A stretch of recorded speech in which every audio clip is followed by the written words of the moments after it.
Indeed, it is turned on. 92.2 East Wave FM is where it's at. And we've got our special guest. I know our listeners missed you last week, Coach Zaid. Assalamu alaikum wa rahmatullahi wa barakatuh. Walaikum assalam wa rahmatullah. I also missed being here. It was quite a week. Aish, and we hope that you are feeling much better.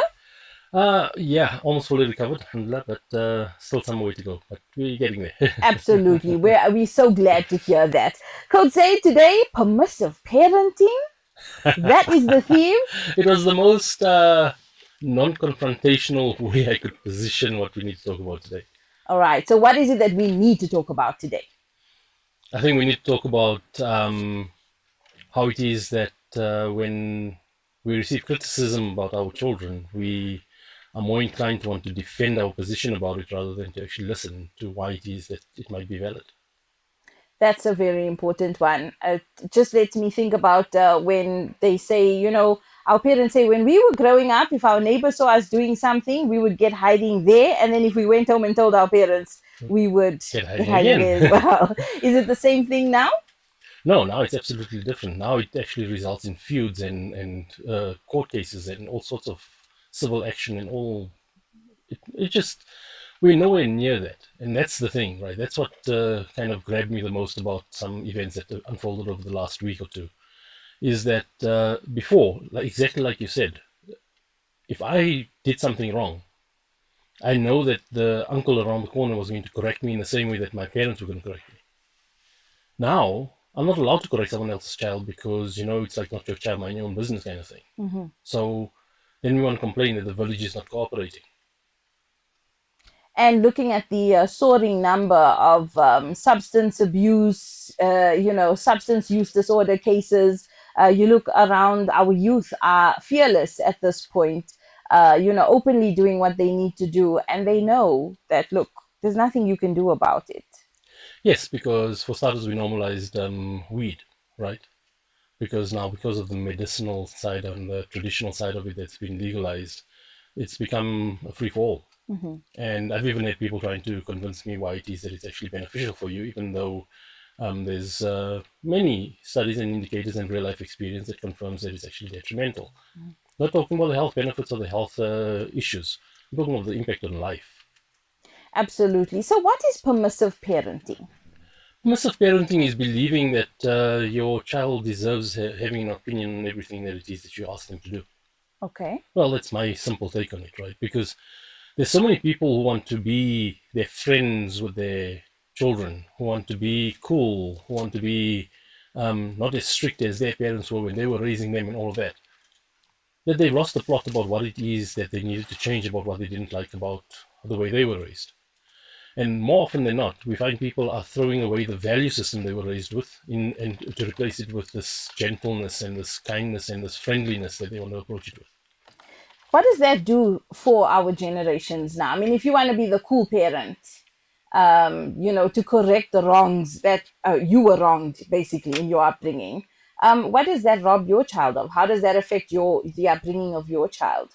Apart from the fact that it does absolutely nothing to build their self-esteem, right? And that's the biggest thing. But part of the problem there is that it also encourages them not to take accountability for the way they behave or the impact that they have on others. Mm-hmm. And that, for me, is the biggest thing, because that lives with you throughout your life. Your willingness to be accountable for the impact that you have or the consequences of your actions is what will determine whether you're willing to grow or learn or change or adopt new ways of doing things. Mm-hmm. And everyone knows in a relationship, if you can't adapt, if you can't compromise, if you can't be open to feedback about how it is that you're affecting the person you're with, you're doomed. Mm-hmm. Mm-hmm. What is it that parents are getting wrong? They have this misplaced confidence about knowing better than the generations that came before them. Mm-hmm. And they've confused material or professional success with wisdom. Mm-hmm. And because of that, they think that, no, times have changed. We're a different generation. Kids are dealing with a different reality. Yeah, but the value system shouldn't change. Mm-hmm. So what we've done is we've discarded the value system and we're assuming that we need to teach them new values. But that just proves that we don't understand the difference between values versus methods. And I think there's a lot lost. This is going to cost us. It's costing us already. In what way? Oh, the kind of I'm getting the saddest and most disheartening and troubling cases these days about youth and about parents as well, and about the way the parents are affecting their children and not even being vaguely aware of the fact that they have that impact. That's the problem. You see what I said just now about how it is that you are raised without consideration for the impact you have on others? Mm-hmm. That's a consequence of parents who don't realize the impact they have on their children. So this thing of I want to give you the life I never had. Oh, please. Cry me a river and play me a violin, man. Seriously. Like, what equipped you to be able to give your child the life that you never had? Was it you just like shook off everything that happened in your childhood and suddenly you developed all this wisdom and know-how and understanding and opportunity and resources and capacity and everything so that you could develop yourself into a space to give your child the life that you didn't have? How did you get there? And I think it's a materialistic thing, because how about giving your children the values that you did have or learn? But you won't realize what values you were raised with if you are focused on comparing what you didn't have compared to the people that you wished you had Mm-hmm. more of.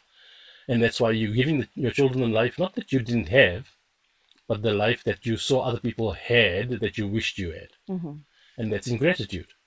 So the one thing that I can guarantee you will not be able to establish in your children when you take this permissive parenting approach is gratitude. Mm-hmm. Because gratitude becomes a narrative, becomes a dialogue. It becomes this discussion we have about I'm grateful for this and I'm grateful for that. But true gratitude before it is actually lost. Mm-hmm. The understanding of gratitude is completely distorted. It is. I think that there was particular incidents that people glorify as well Mm-hmm. on social media of badly behaved children, and it's trending, right? And we don't want to get into specifics of specific events, but basically the themes are, they flip it to say this is how you stand up for yourself. This is how you deal with people who try to assert themselves on you. This is how and these are children who are forming movements. That's a good way to raise victim-minded rebels who believe that they are now anti-establishment and fighting against the system and not Yeah, going to allow someone to walk all over them. yeah. Meanwhile, in them being so victim conscious about the way life works, they end up walking over others and then they don't realize that they're actually part of the very problem they claim they're trying to solve. Yeah, as you were talking, I actually was thinking about this frame that used to be in my aunt's house and in Mm-hmm. my mom's house. And basically, I would just like to, it's dear child, as long as you live in this house, you will follow these rules. When you have your own house, you can make your own rules. Mm-hmm. In this house, we do not have a democracy. I did not campaign to be your parent. You did not vote for me. We are parent and child by the grace of God, and I accept that privilege and awesome responsibilities. In accepting it, I have an obligation to perform the role of a parent. I am not your pal. Our ages are too different. We can share many things, but we are not pals. I am your parent. This is 100 times more than what a pal is. I'm also your friend, but we are on entirely different levels. You will do in this house, as I say, and while you may ask questions, you may not question my authority. Please remember that whatever I ask you to do is motivated by love. This will be hard for you to understand until you have a child of your own. Until then, trust me.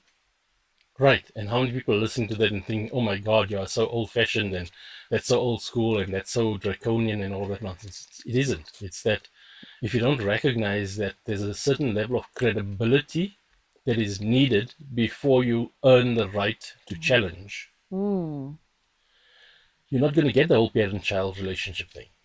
that is so true. So we're treating children as if they have credibility in what they know about life. Mhm. So when you ask someone who has no credibility, who has no meaningful understanding and information about how life works, and you allow them to have an opinion on it, you are actually oppressing them because you're convincing them that you have an opinion that matters Even though your opinion is uninformed, we don't worry about that. We want you to feel heard. That's the thing. And do we not? Okay, we can empower them in their spaces. For example, if you've got two assignments to do, one is due tomorrow or Monday, and one is due on Wednesday. When would you like to work on the one that, like, you test them? Would you like to work on that one first or that one first? To empower them to sort of start making decisions and prioritizing. But when do you decide whether they're ready for empowerment versus when they are only equipped for guidance, for instruction? You can't treat a child as if their opinion on something they don't realize the consequences of, the impact of, the importance of. You can't treat them as if they understand that. And too many people are doing that right now. Because why do you think there's so many kids who now look back on their parents now? And I'm not talking of the kids looking back on the Gen Xers. No, not our generation. I'm talking of the ones looking back on the parents of the millennial generation and saying, hey, toxic this, toxic that, we need Yeah. to cut you off. Yeah. There's a lot. Because when they grow up into their adult phase of life and they realize exactly how ill-equipped they are to deal with life, and now all of the things that they thought they were equipped with and knowledgeable about and everything else is smacking them in their face. Yeah. They're looking at the parents and thinking, you failed me. Of course. And you find EQ versus IQ. You Mm-hmm. you made me work academically in school. You kept me away from socializing. You kept me in the house. Now I don't know how to be in university with people. I don't know how to be functional in social gatherings, let alone work as part of a team. I lack the social skills. Yes, I'm just not equipped. But here's the problem, right? Is that the person who is that kind of stunted in their growth, in their Yeah. maturity, they don't realize that's why they're struggling. They just struggle. Yeah. Because if you assume that they realize that's why they're struggling, you're giving them a level of mindfulness and self-awareness that they don't possess, because that's what's lost in the process. Permissive parenting doesn't develop a child into an adult. It develops a child into an entitled victim. An entitled victim. Yes, because then they expect the world to be waiting to serve them. They're expecting opportunities to be what they need when they need it, because they tried hard. Yeah. And that's the problem, is that everyone's so focused on, oh no, best effort, don't worry about it. Not effective effort. Yeah. And parents think that because they try to give them the best life, like, look at them, they're so unappreciative and so ungrateful and disrespectful now and all of that. No. What value system did you unwittingly instill in them when you were being so permissive in the way you were parenting them? There is no democracy in parenting. Because even parents themselves can't agree sometimes on very important things. So now you want to put it up to a vote, most popular opinion? Yeah. And then it's good cop versus bad cop, and then it's polarization, and I know how to get my way, and if mom says no, I know dad's gonna say yes. It's quite a I mean, come on, all you adults out there, look around at current affairs. And that's what democracy is giving us. It's the pervasiveness of the most ignorant and most uninformed opinions that has resulted in what we see in the world today, what we see in South Africa today.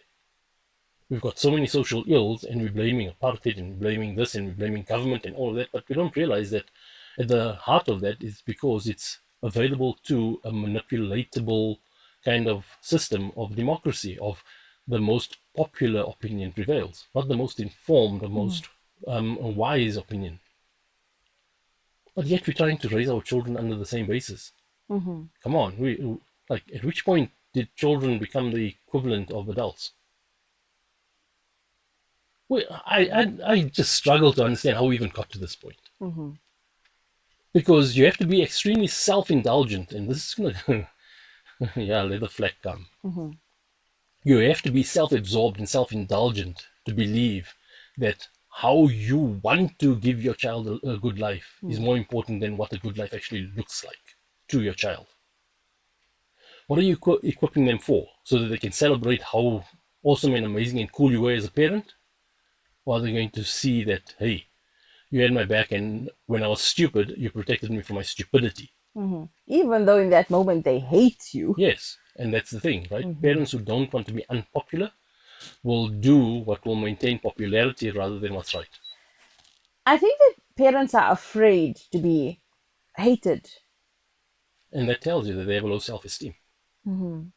If you have a low self-esteem, you're going to be looking for attention, you're going to be looking for validation, for inclusion, for popularity. You're going to be looking for all of that. You're not going to be willing to make the difficult choices. And then what is popular is better than what is right. For the short term. Yeah. And then when the long term hits you, then it's like, oh my God, what was I thinking? Mm-hmm. Why did I? Why didn't I? Why did they? Why didn't they? Mm-hmm. And at some point, the child's going to grow up, reflect, and say, but why did you let me do this? Like you were the elder. You couldn't see that this was going to, impact me negatively. Some children develop that insight later in life and they're Yeah, like, but why? I don't understand. You would take us to clubs, you would drop us off and fetch us. Do you know what happened in there? exactly. No, but you must experience life, you Yeah. know? Okay, experience which part of life and what are you going to do with that experience and how is that experience going to shape what you think is acceptable or not acceptable about life going Mm-hmm. forward? And how is that mindset that you develop through that experiences of life going to impact on how it is that you connect with your children? There's a common thing that parents tell me. For example, if a kid is caught vaping at Mm-hmm. school, and then the teachers they call us in and they say, this is banned at school, but it's in the code of conduct. Your kid has brought this in, and the parents say, well, I'd rather have him do it in front of me than do it outside. Worse than that, I would rather be the one to buy it for him instead of knowing that he's going to steal pocket money and go buy it for himself. Yes. What do we And say to those parents? get over yourself. Like, seriously. Mm-hmm. You're literally encouraging your child to develop a habit that is addictive in nature, that convinces them that they need that crutch before Mm-hmm. they even develop into a fully formed adult. And more than that, there is tons and tons of research that confirms the detriment to your health, Yeah. let alone your mental space, about how it is that these things affect you. Yeah. And you're saying, I'd rather you do that in front of me. I'd rather you poison yourself. I'd rather you become intellectually stunted in front of me instead of doing it behind my back. Yes. That's the logic that's prevailing now. Yes, because we're solving the wrong problem. Mm-hmm. Like, is the problem that we want our children to take drugs in front of us as opposed to around the corner from us? Or is the problem that, why is my child not coping without it? Mm-hmm. Why is it that my 10-year-old or 12-year-old, because that's how young they're starting with vaping these days, Yeah. right?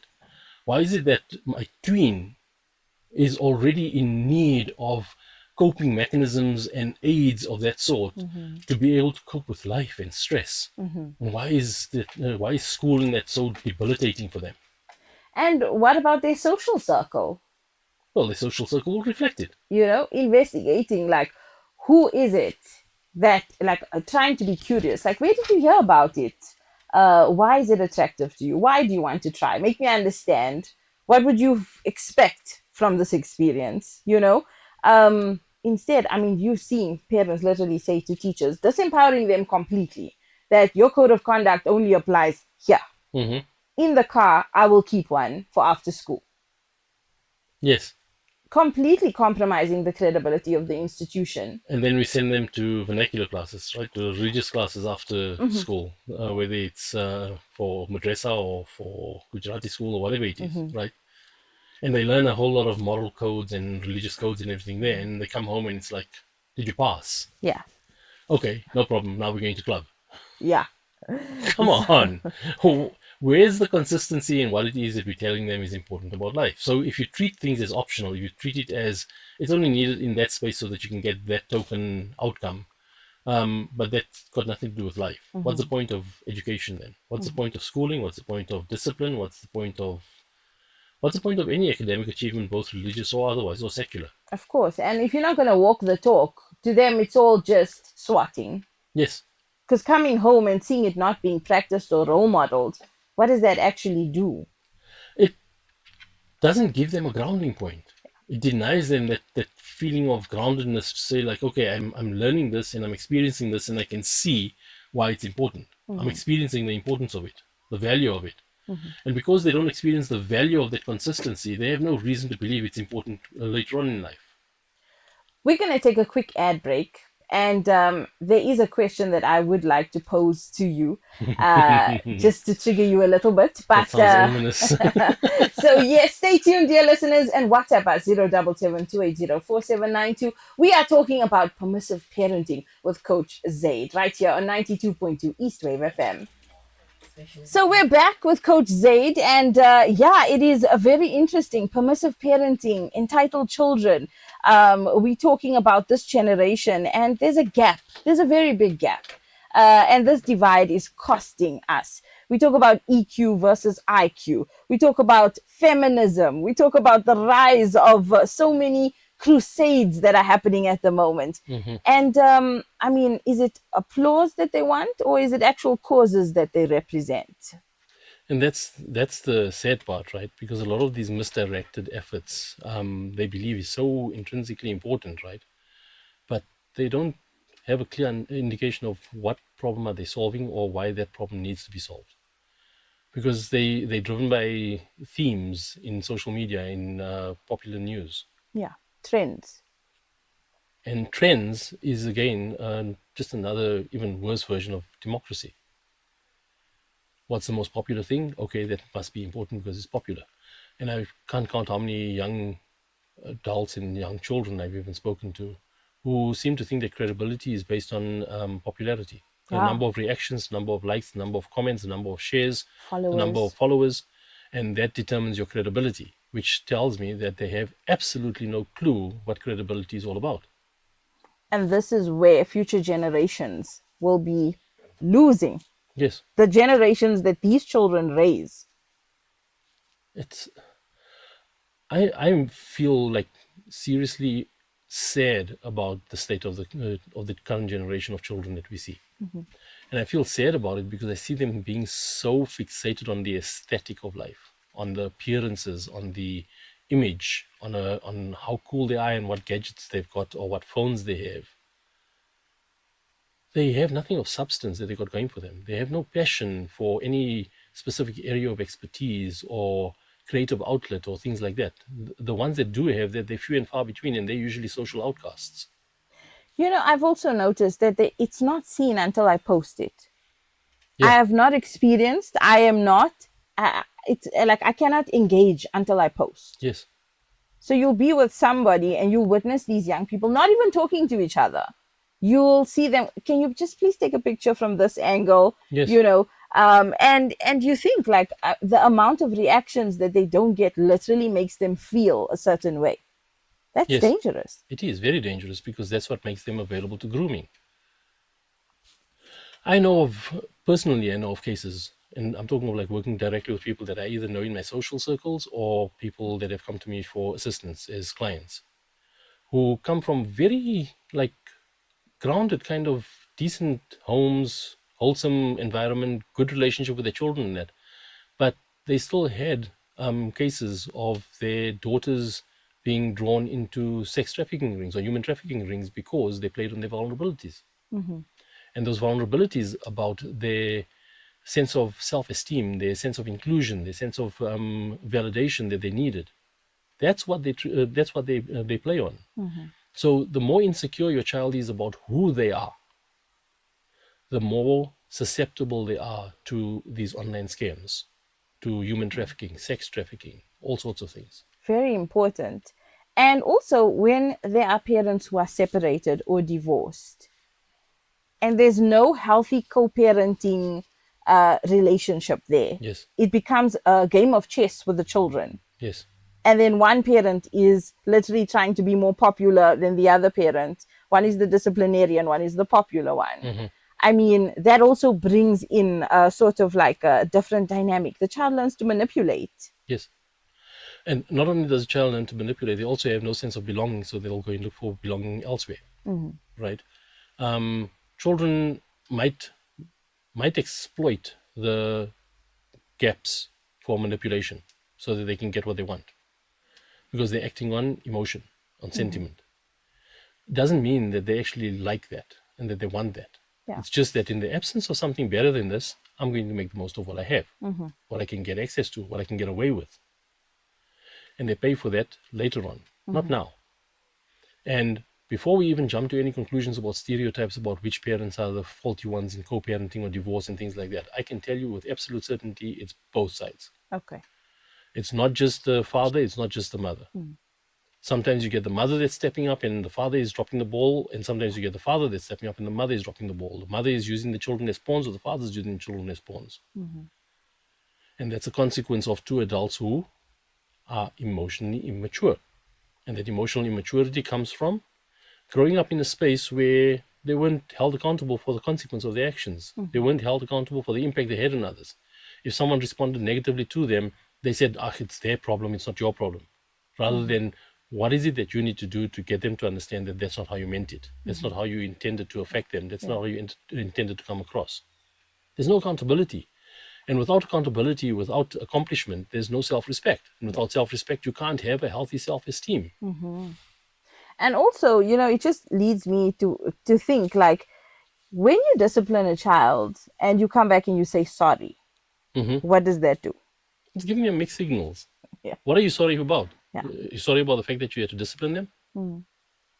You don't have to apologize for something that's unpleasant, but you can acknowledge that you understand how unpleasant it is, but this is why it's important. Yeah. Right? And discipline doesn't have to be harsh. Discipline is about consequence management. Yeah. If you cause the consequence, you need to take ownership for the consequence and make it right. That's discipline. That's teaching them the right values, and that's teaching them to be accountable for what it is that they bring to the table.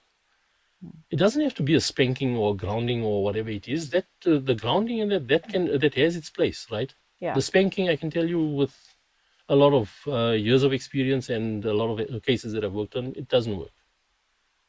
All it does is it might prevent them from doing something now, but it turns them into harsh, non-negotiable kind of individuals later on. So it becomes even more difficult for them to want to see another side to a perspective. As you're talking, I'm thinking, if that child, fast forward, gets into a relationship and, for instance, the spouse says you're playing too much PlayStation games, it's affecting our relationship. Okay. And literally it causes a rift. I can, to be honest, I thought you were going to talk about them disciplining the child for playing too much PlayStation, but yes, absolutely. There's problems between spouses where one of the partners are playing too much games or watching too much TV or doom scrolling. And tell me that's not happening. Marriages are not breaking because the guy wants to sit, and I'm saying the man because I'm in FIFA, all of that stuff, right? Yeah. Using this as an example, no hate intended. But literally that's the time when he's so used to his routine, and now he gets married, and here he is, PlayStation, after work, after supper, he's literally on edge. Like, I got those guys, they're on the chat, they're waiting for me online until 3-4 a.m. and this happens night after night, day after day, until they can't take it anymore. The spouse can't, and she calls in the parents. She's like, what's going on? I can't manage anymore. And the dad goes off at him. But after the wife leaves, he says, my dear, I only did that, my son, because she was here. Like, I have another PlayStation for you. If she broke that one, it's fine. What is, like, why are we like this? One of my less popular, many unpopular positions on this is that if you get married and you still need your boys' night out, then you're not a fully formed adult. Right? What are you committing to when you get married? And if you get married and you need doom scroll more than you want to sit and talk to your husband, why did you get married?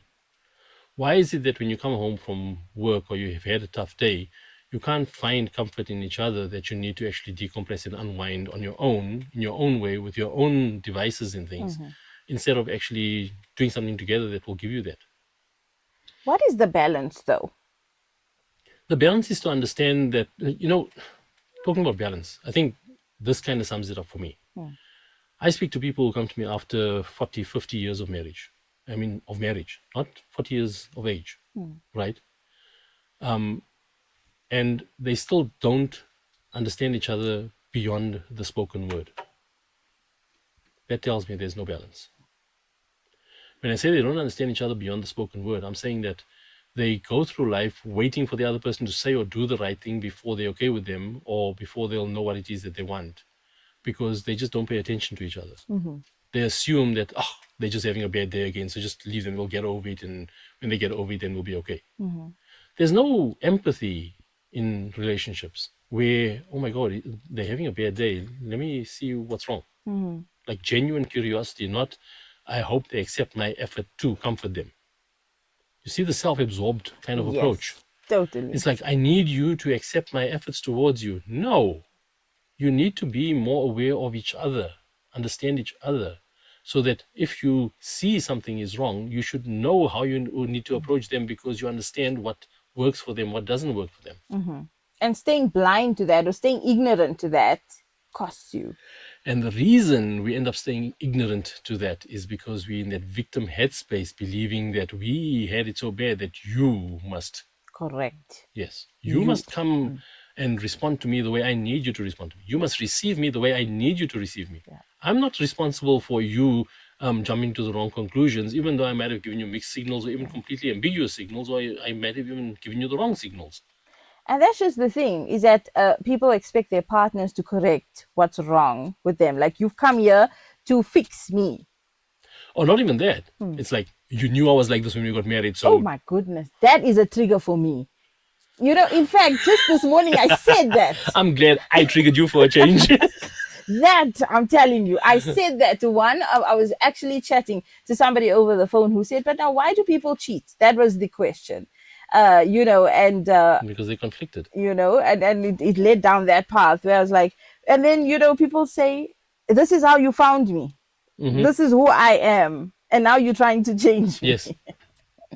I mean, if you don't want to change after you get married, what is the point of your marriage? And as always, the one question I always ask, and people look at me like, yeah, I know that's obvious, but, and then they go silent because they realize they don't have an answer. And the question is, what is the purpose of your marriage? Yeah. So similarly, what's the purpose of your parenting? Yeah. What is the outcome you're actually trying to develop? What are you trying to build with your child?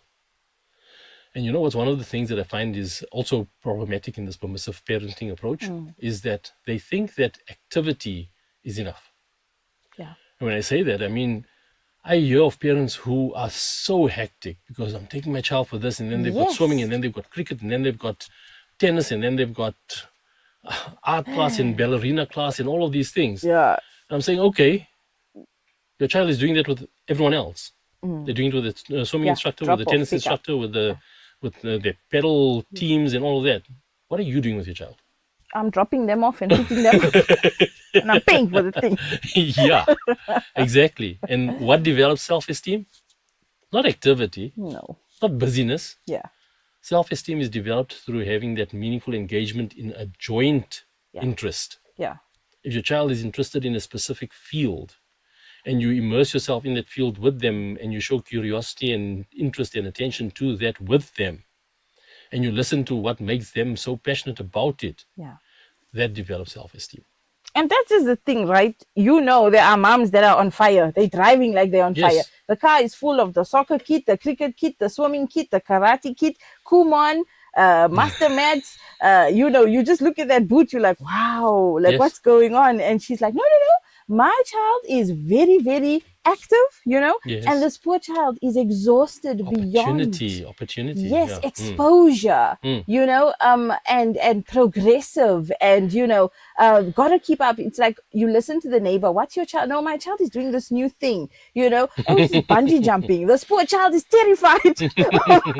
No, you must fight your fears. You mustn't be you must be resilient, my boy. This poor child. You know, you can literally see. I'm like, where did you stop to see? Does your child enjoy, you know, what they are doing? And when do you spend intentional time? Yes. How do you, like, if everyone's going through that model of parenting to think that this is what good parenting looks like, right? We're raising drones. Yeah. Because we're assuming that all children need to have that kind of exposure and those interests and that activity to be well-groomed and rounded and balanced. Yeah. So what happens to the kid who is not an introvert, but they just are more interested in things at a deeper level? Yeah. Now, because they're not looking for popularity like the other kids, we think, oh my God, he's introverted. We need to get them into social settings. And We need to diagnose them. Yes. Like, what's wrong with it? Oh, no, he's on the spectrum. Shut up. He's not on the spectrum. Yo. Every one of us at some point or another will be proven to be on the spectrum. Yeah. The moment you become deeply interested or immersed in something of a specific field that other people don't get, they'll assume you're on the spectrum because your social skills are not what they want it to be. Yeah. And TikTok says by the age of 1, your child should be able to da da da da da. By the age of 5, your child should be doing 1, 2, 3. How to raise successful children? Have you seen that? How to raise a genius? How to ensure that your child is, has does your child exhibit these genius-like traits? And you have parents looking at their child like, tick 1, 2, oh no, 3, 4, and 5 is missing. And then they think they're failing as a parent because 3, 5, and 5 is missing. Yeah. And then the child becomes responsible for getting the parent to feel like they're successful. Exactly. It's twisted. Yeah. Parents living vicariously through their children. The problem is they're not even living vicariously through them anymore. They just like they're holding their children responsible for how they feel about themselves. Yeah. And if the children cooperate, then they feel successful as parents. If the children don't cooperate, then it's like, no, there's something wrong with him. Something wrong with her. We need to take them to a psychologist, child psychologist, educational psychologist. What's the others? There's no shortage of therapists that are now available for children. Yeah. True. And I always tell people one simple thing. If you're taking your child for therapy, there's 2 things you're doing. The first thing is you're convincing your child there's something wrong with them. Second thing you're doing is you're getting your child to develop a trust relationship with someone other than you. Yeah. If you're not getting through to your child, you need to go and look for advice on how to connect with them. You don't send your child to find out why it is that they're not connecting with you. True story. Personal experience. I've met children who are in high school now. They were diagnosed with ADHD. They were prescribed certain medications. You know what they did? They went to school and sold the medication around exam time to help them. Their peers absorb the information for 2 days. And they were like, yeah, my mother doesn't know. I come to school, I sell these tablets of mine. They take it and then, they pass and shop. There's nothing wrong with me. I just sit there for 1 hour and tell that person everything I Googled. Here's a simple example. As an adult, do you like it if someone calls you stupid? Absolutely. And if you get enough people calling you stupid, how do you feel about that label? Do you embrace it? Do you go around asking everyone to just like make space for you because you're stupid? That's what we do when we give children labels. Yeah. Oh no, you're suffering from this and you're suffering from that. No, your child is not connecting with you. Your child develops the emotional and mental capacities based on the quality of the interaction with their parents. And if their parents are only dutiful and only providing them with material stuff, but are not present in their space with them, not instructing them, with them, child has no reason to believe that they are actually significant. And children know from a very early age that you are present or not present. And here's the difficult part of that, right? Is that children won't make a decision to say that you're present or you're not present. They draw conclusions from why you're not present. Yes. Right? And in their mind, their conclusion is their truth. And that's what establishes their self-esteem. So you can be a great parent, like genuinely putting in the right effort in that. But if your child is sitting there and assuming that you only care about those outcomes, you don't care about me. Yeah. You're not going to know that until it's too late because you weren't paying attention to your child. You were paying attention to whether or not they were achieving what you wanted them to achieve. Very true. And I have personally seen children, babies, 2 years old. Dad is looking at the phone and he grabs dad's face and he picks his face up. Like, look at me. And then the dad looks at, oh, that's so cute and sweet, and like plays for 5 minutes and carries on with the phone. Exactly. You know what's sad in all of that is that the dads and the mums who are that distracted, they're distracted because they don't realize what it is that they're losing out on. Yeah. And the reason they don't realize what they're losing out on is because they didn't experience that with their parents. So true.